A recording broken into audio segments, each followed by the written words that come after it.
नमस्ते दोस्तों, मैं सम्राट चौधरी और आप देख रहे हैं मेरे चैनल इंडी वर्ल्ड एंटरटेनमेंट को। तो बांग्लादेश में एक क्रिकेट चैनल है जो कि सिर्फ ऊपर ऊपर से जैसे रिपोर्टिंग करते हैं वैसे रिपोर्टिंग नहीं करते हैं कि ये इसने ये कर दिया, उसने वो कर दिया। बहुत एनालिटिकली चीज़ों को समझाते हैं, बहुत डिटेल्स में घुस के, मतलब जिनके बहुत गिने चुने रिपोर्टर, स्पोर्ट्स रिपोर्टर होते हैं जिनको एक्चुअली टेक्निकलिटी और क्रिकेट के हर चीज़ के बारे में डिटेल में पता होता है। तो ये उनमें से एक है। तो उन्होंने बहुत अच्छे से एक्सप्लेन किया कि टॉल बाउंसी बॉलर्स को वैभव सूर्यवंशी ने किस तरीके से डील किया और किस लिए। मतलब ये तो एक ताज्जुब, एक आश्चर्य की बात है। मतलब 8वां अजूबा है ये। वैभव सूर्यवंशी जो है वो 9वां अजूबा होना चाहिए कि 15 साल की उम्र में वो ऐसा खेल खेल रहा है कि बड़े बड़े को सीखने की नौबत आ गई है उनसे। और ये गंभीर ने जो है पिछली बार उनको सही से मौका नहीं दिया था शुरू से। अगर जब आप अपने प्लेयर को कैसे बैक करते हैं, कैसे कॉन्फिडेंस देते हैं, वो गाइडेंस की ज़रूरत थी बस। बट वो मौका उन्हें मिला नहीं। बट हम सब जो है बहुत पॉजिटिव थे, जब उनको प्रॉपरली एक मौका मिले तो वो बहुत अच्छा करेंगे और वैसा ही हुआ बिल्कुल। और आज बात ऐसी है कि बहुत सारे इवन बांग्लादेश के जो ये रिपोर्टर है वो उन्होंने बहुत डिटेल्स में टेक्निकली समझाया। ऐसा नहीं कि बस हवा हवा में बात कर दी कि हाँ इनसे सीखना चाहिए, आज वो चल रहे हैं तो इसलिए। ऐसा नहीं है, बहुत टेक्निकलिटी, बहुत डिटेल्स में जो है समझाया है कि किस लिए जो है दूसरे बांग्लादेश के बैट्समैन को सूर्यवंशी से सीखना चाहिए। मैं तो कहता हूँ कि इंडिया में भी कुछ बैट्समैन हैं जो कि सूर्यवंशी से सीख सकते हैं और खास करके ये गंभीर को तो ज़्यादा सीखना चाहिए। खैर, अभी हम ये वीडियो देखते हैं। वीडियो में काफ़ी मज़ा आएगा और कमेंट सेक्शन जो है वीडियो का यहाँ से स्टार्ट होता है। कमेंट सेक्शन में तो आप बिल्कुल मिस मत कीजिएगा। बांग्लादेशी जो है इंडिया से कैसे जलते हैं और किस लेवल पे वो जब दूसरे को तो ट्रोल करते हैं, लेकिन अब बात ऐसी हो गई है कि वो अपने ही देश को ट्रोल करने में बिजी है। तो काफ़ी मज़ा आएगा आपको कमेंट सेक्शन में। कमेंट सेक्शन यहाँ से स्टार्ट होता है। तो चलिए आज का वीडियो शुरू करते हैं।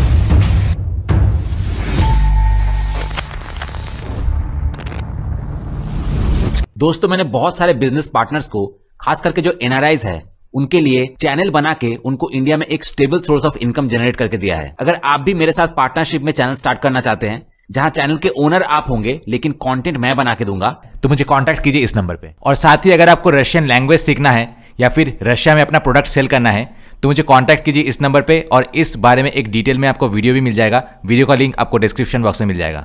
अस्सलामु अलैकुम। जिम्बाब्वे के लंबे गेंदबाजों को उस कंडीशन में कैसे हैंडल करना है, ये समझने के लिए बांग्लादेश के बल्लेबाजों को टेस्ट सीरीज, वनडे सीरीज और T20 सीरीज के बिल्कुल फाइनल स्टेज तक इंतजार करना पड़ा। क्योंकि T20 सीरीज के आखिरी 2 मैचों में हमने देखा कि तंजीद हसन तमीम और एक मैच में सैफुद्दीन ने इन लंबे गेंदबाजों के खिलाफ एक्स्ट्रा बाउंस को डील करने के लिए फाइन लेग और उससे भी फाइन एरिया का इस्तेमाल किया। वरना पूरी सीरीज के दौरान जिम्बाब्वे के इन लंबे गेंदबाजों ने बांग्लादेश के बल्लेबाजों के साथ मानो बच्चों जैसा खेल किया। लेकिन वहीं वैभव सूर्यवंशी ने सिर्फ एक ही स्पेल में इन लंबे गेंदबाजों की पूरी प्लानिंग को पूरी तरह नाकाम कर दिया। आप 2 शॉट देखिए। एक में उन्होंने नगरावा की गेंद पर फाइन लेग के ऊपर से शानदार छक्का जड़ा और दूसरे में इवांस की गेंद पर भी उसी फाइन लेग रीजन के ऊपर से छक्का लगाया। इन 2 शॉट्स के जरिए ही वैभव सूर्यवंशी ने उनकी पूरी गेम प्लान को पूरी तरह फेल कर दिया। यहीं पर स्किल के साथ साथ होमवर्क कितना जरूरी होता है, यह भी साफ दिखाई देता है। हमने कई बहाने सुने। हमने सुना कि मैदान बड़ा था, सामने लंबे गेंदबाज थे। Definitely these are the factors. लेकिन लंबे गेंदबाजों को कैसे हैंडल करना है, यह हमें पूरी सीरीज के आखिर में जाकर समझ आया। टेस्ट खेलने के बाद, वनडे खेलने के बाद और T20 सीरीज के फाइनल स्टेज में हमने देखा कि तंजीद हसन तमीम और एक मैच में सैफुद्दीन फाइन लेग एरिया का इस्तेमाल कर रहे थे। वहीं दूसरी ओर वैभव सूर्यवंशी पहले ही दिन से जानते थे कि how to deal with tall bowlers. और वैभव सूर्यवंशी ने बिल्कुल वही काम किया। जैसा कि मैंने कहा, किसी भी टीम का माइंड स्ट्रेंथ तोड़ने के लिए कई बार सिर्फ एक छोटा सा स्पेल ही काफी होता है। जब वैभव सूर्यवंशी ने नगरावा की गेंद पर उस एरिया के ऊपर से शॉट खेला, तो ऐसा शॉट खेलने के लिए क्या करना पड़ता है? आपको लेट एडजस्टमेंट करना पड़ता है, आपको गेंद को लेट खेलना होता है, आपको wait till the ball comes to you करना होता है। और इसके तुरंत बाद वाली गेंद पर ही नगरावा ने अपनी लाइन बदल दी, क्योंकि उन्हें समझ आ गया कि यह बल्लेबाज पहले से जानता है कि मुझे कैसे खेलना है और फाइन लेग एरिया का इस्तेमाल कैसे करना है। इसके बाद उन्होंने सामने ड्राइविंग स्लॉट में गेंद डालने की कोशिश की। सूर्यवंशी ने इस शॉट में लगभग पैरों का बिल्कुल भी इस्तेमाल नहीं किया। लेकिन अगर आप साइड एंगल व्यू से ध्यान से देखें तो ये ड्राइव भी उन्होंने सिर्फ अपने हाथों के दम पर और गेंद को बहुत लेट खेलते हुए लगाया। इसलिए उन्होंने ड्राइव वाली गेंद पर भी रन बनाए और शॉर्ट बॉल पर भी शानदार शॉट लगाया। इसके बाद नगरावा ने फिर से शॉर्ट बॉल डालने की कोशिश की, लेकिन इस बार वैभव सूर्यवंशी ने जो किया वो बेहद खास था। उन्होंने अपनी जगह पर खड़े रहकर शॉट नहीं खेला, वो थोड़ा मूव हुए और फिर लॉन्ग ऑफ के ऊपर से शानदार शॉट खेल दिया। यही गलती बांग्लादेश के बल्लेबाजों ने पूरी सीरीज के दौरान की। वे अपनी जगह पर खड़े रहकर गेंद के पास आने से पहले ही बल्ला चला देते थे, लेकिन वैभव सूर्यवंशी ने पहले अपनी पोजीशन बदली और उसके बाद शॉट खेला। इसके बाद जब मुजरबानी गेंदबाजी करने आए तो उन्होंने शॉर्ट लेंथ गेंद नहीं डाली, क्योंकि उन्हें पता था कि अगर उन्होंने बाउंस या हाइट एडवांटेज दिया तो Vaibhav Suryavanshi fine leg area का इस्तेमाल करते हुए गेंद को मैदान के बाहर भेज देंगे। इसके बाद उनके लिए खेलना और भी आसान हो गया, क्योंकि गेंदबाज को मजबूर होकर सामने फुल लेंथ में गेंद डालनी पड़ी। यही सबसे अहम बात है। जब आप उस तरह की कंडीशंस में किसी लंबे गेंदबाज का सामना करते हैं तो सबसे महत्वपूर्ण चीज होती है स्किल। इसमें कोई शक नहीं। वैभव सूर्यवंशी की स्किल के लेवल की तुलना अगर हमारे बल्लेबाजों से करें तो साफ है कि हमारे बल्लेबाज अभी उस लेवल तक नहीं पहुंच पाए हैं। That is another thing. लेकिन सवाल है प्लानिंग का। हमने कितनी योजना बनाई, हमने कितना एनालिसिस किया। हमारे बल्लेबाजों में क्षमता तो थी। सीरीज के आखिर में तंजीद हसन तमीम की बल्लेबाजी देखकर यह साफ हो गया। सैफुद्दीन की बैटिंग प्लान भी हमें एक ओवर में देखने को मिली, जहां वो पीछे के एरिया का इस्तेमाल कर रहे थे। तो फिर सवाल यह है कि यह प्लानिंग पहले क्यों नहीं की गई? पूरी सीरीज के दौरान हम संघर्ष क्यों करते रहे, जबकि वैभव सूर्यवंशी पहले ही दिन से जानते थे कि ऐसे गेंदबाजों के खिलाफ कैसे खेलना है। यही होता है प्लानिंग, यही होता है एनालिसिस। अगर आप ईशान किशन की इस पारी को भी देखें, जिसमें उन्होंने सिर्फ 16 रन बनाए, तब भी उनका वग्न व्हील ध्यान से देखिए। उनका लगभग हर scoring shot fine leg region में गया, यानी लंबे गेंदबाजों को उन्होंने लगातार फाइन लेग एरिया का इस्तेमाल करके ही डील किया। So these are the things.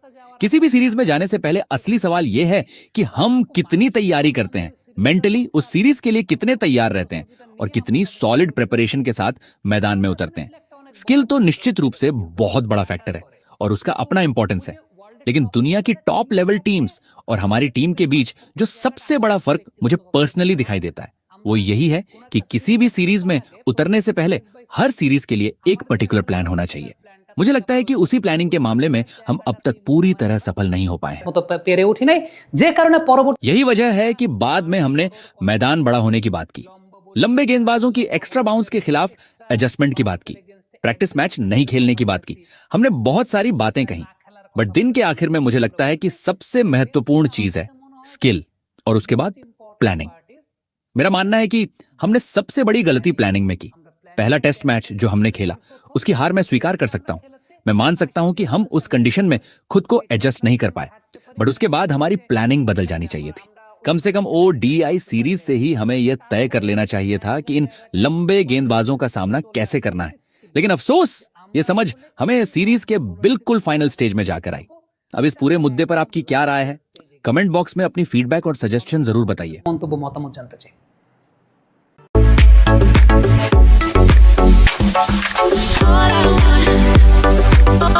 तो सबसे पहले मिराज महफूज ने कमेंट किया कि अब ये नौबत आ गई है, मतलब हमारे देश के 30-40 साल बुढ़े क्रिकेटर्स को अब एक 15 साल का इंडियन बच्चे से ट्यूशन लेना पड़ेगा। ये सब क्या देखना पड़ रहा है? अच्छा है मैं अंधा हूं। उसके बाद जहांगीर आलम ने कमेंट किया कि लगता है कि हमारा सारा जीवन ऐसे दूसरों को देख के जलते जलते ही कट जाएगा। साला ये दुख का खत्म नहीं होता बे।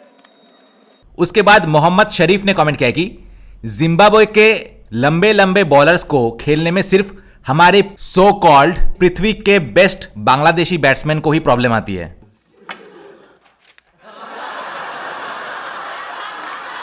उसके बाद मादारिफ देवान ने कमेंट किया कि बांग्लादेशी क्रिकेट शायद हमें कभी भी खुशी नहीं दे पाएगी, क्योंकि हमारे क्रिकेटर्स को सीखते सीखते ही पूरा जीवन खत्म हो जाएगा। मेरा तो इतना लाइफ खराब हो गया है, इतना लाइफ खराब हो गया है मेरा। उसके बाद समा बिरियान ने कमेंट किया कि बांग्लादेश में क्या सूर्यवंशी के आसपास भी कोई प्लेयर है? तो आपने कंपैरिजन के बारे में सोचा भी कैसे? हमारे बैट्समैन एक चौका मार दे तो बाकी के 5 बॉल कैसे डॉट खेलना है उसी चिंता में लगे रहते हैं, और आप आए हैं सूर्यवंशी के साथ कंपैरिजन करने। उसके बाद हृदय हुसैन ने कमेंट किया कि अगर ऐसा ही चलता रहा तो वो दिन दूर नहीं जब हमारे स्कूल में एक किताब रिकमेंड होगी। किताब का नाम होगा how to face fast bowlers, Vaibhav edition. उसके बाद मोहम्मद बीएच ने कमेंट किया कि ब्रेकिंग न्यूज, बांग्लादेशी क्रिकेटर्स ने वैभव कोचिंग सेंटर में सूर्यवंशी क्रैश कोर्स में एडमिशन लिया है और सुनने में यह आ रहा है कि हर दिन 100% अटेंडेंस नोट किया जा रहा है। उसके बाद राकिबुल हसन शमीम ने लिखा है कि ये बांग्लादेश की टीम है या फिर सूर्यवंशी की फैन क्लब। उसके बाद मोहम्मद सैफुल इस्लाम ने लिखा है कि सुना है कि हमारे बैटिंग कोच ने भी सूर्यवंशी के हाइलाइट्स को सब्सक्राइब करके रखा है। उसके बाद रॉकी खान ने लिखा है कि हमने जिम्बाब्वे को हराने की टिप्स मांगी थी, बदले में हमें एक पूरा सूर्यवंशी का डॉक्यूमेंट्री मिल गया। उसके बाद राकिब हुसैन ने लिखा है कि वो दिन दूर नहीं जब सूर्यवंशी बांग्लादेश के ऊपर ट्यूशन फीस लगा देगा। साले कुत्ते, पैसा खाया मेरा, साले तूने पैसा। उसके बाद शाखो ओथ पप्पू ने लिखा है कि हमारे बैटिंग स्ट्रेटेजी का नया नाम ऑपरेशन कॉपी वैभव। उसके बाद जमान वंडरलस्ट ने लिखा है कि जिम्बाब्वे से हार गए वो इतना ज्यादा दर्दनाक नहीं था, लेकिन दुश्मन देश के एक प्लेयर से सीखना पड़ेगा, ये ज्यादा दर्दनाक है। जिसके रिप्लाई मैंने लिखा है कि जब चींटी हाथी को दुश्मन बना के खुद को ही जमीन पे मसल के अपना फॉसिल बनाने का सोचता है, बांग्लादेश का भारत को दुश्मन मानना ठीक वैसा ही है। उसके बाद आसादुस जमान ने कमेंट किया कि वो दिन दूर नहीं जब बांग्लादेश के बैट्समैन अपने बैट में सूर्यवंशी की ऑटोग्राफ लेके फील्ड पे उतरेंगे। उसके बाद सैफुर रहमान ने कमेंट किया कि बांग्लादेश की लाइव क्रिकेट भी 10 मिनट में खत्म हो जाता है, लेकिन सूर्यवंशी के हाईलाइट भी 1 घंटे तक चलता है। मतलब बांग्लादेश की लाइव बैटिंग सूर्यवंशी के हाईलाइट से भी कम ड्यूरेशन वाले होते हैं। भाई ये तो शुरू होते ही खत्म हो गया यार।